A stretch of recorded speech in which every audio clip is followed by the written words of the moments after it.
যেদিন বাবা তোমাকে প্রথম বাড়িতে নিয়ে এলো, আমি দরজার পাশে লুকিয়ে দাঁড়িয়েছিলাম।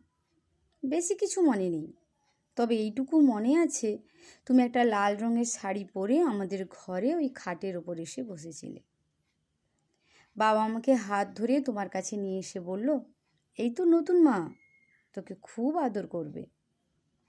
বাবার কথা শুনে মনে মনে কত কি ভেবেছিলাম। তুমি আমাকে আদর করে খাওয়াবে, জামার বোতাম পরিয়ে দেবে, আমার হাত ধরে আঁটবে। সত্যি কত ভালোবাসবে তুমি আমাকে।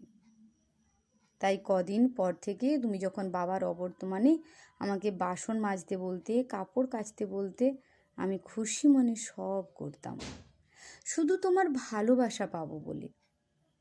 কিন্তু মাঝে মাঝে আমি কাজ না করলে তুমি যখন আমাকে মারতে শুরু করলে, তখন আস্তে আস্তে সব ভাবনাগুলো দূরে সরে যেতে লাগলো। তারপর একদিন তোমার অত্যাচার সহ্য করতে না পেরে বাড়ি থেকে পালিয়ে গেলাম, অনেক দূরে রাস্তায়।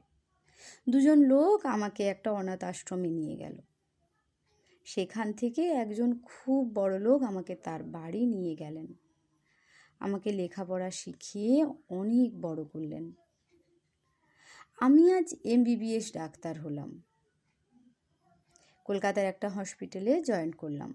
গত রাতে ডিউটি থেকে বাড়ি ফেরার আগে একজন পেশেন্ট এমার্জেন্সিতে এলো। আমার ডিউটি না থাকা সত্ত্বেও কেন জানি না মন চাইলো দেখতে। পেশেন্ট দেখেই আমি চমকে উঠি। সেদিনের লাল শাড়ি পরা মুখ। অনেক বছর পর দেখলেও মুখটা চিনতে আমার ভুল হয়নি।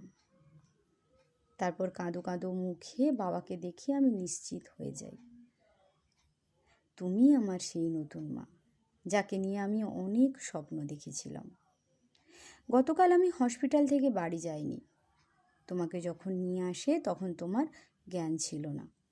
আমি কাল রাত থেকে তোমার বেডের পাশে বসে আছি আর ঈশ্বরের কাছে প্রার্থনা করছি, উপরওয়ালা, তুমি আমার মাকে ভালো করে দাও।